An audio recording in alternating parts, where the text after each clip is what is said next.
Poet in isolation. Yeah, big piece.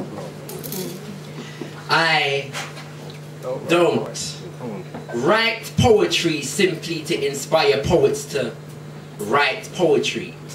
For I am not a poet in isolation.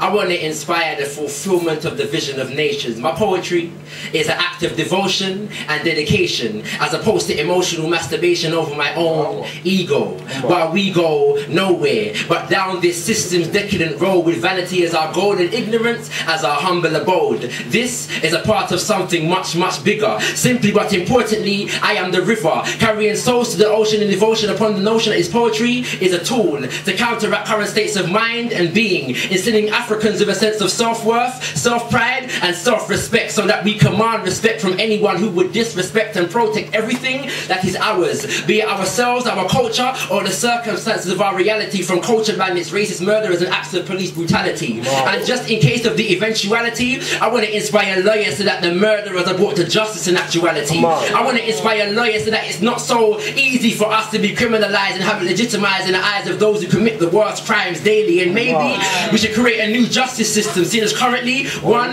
does not exist. And furthermore from this, I want to inspire doctors that will end our suffering from disease and expose those international multi-billion-dollar conspiracies known as AIDS, Ebola, and malaria, and how they were deliberately unleashed in Africa. And then I want to inspire and expose again and start doing the work to which Oxfam and Red Cross State claim. All the years they've been in Africa while nothing has changed, and they wax themselves rich in the name of our pain. I want to inspire teachers in the game, teachers to build schools that nurture natural genius instead of cultivate fools, and fulfill the true meaning of education, to bring out what is already within, and that's far greater than anything that GCSEs to PhDs can bring.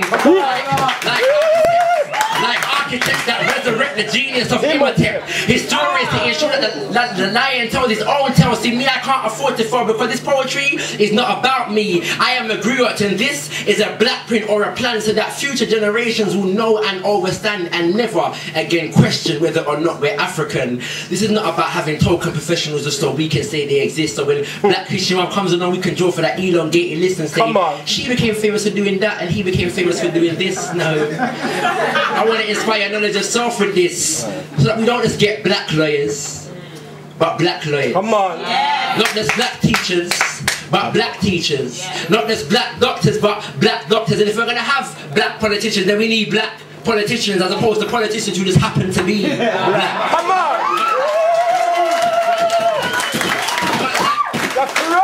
The fundamental aspect of responsibility to their people, blind to themselves because they're too busy trying to be equal. This is about preparation for nation building. This word was never meant to remain stagnant. So for those who would say that it's better to do than talk for satisfaction, know that actions only speak louder than words that don't inspire action. I don't write poetry simply to inspire poets to write poetry, for I am not and never will be a poet in isolation. But if we're going to inspire the fulfillment of the vision of nations, then we need poets to tell the story and ensure that our present and our future are filled with glory. Thank you for that.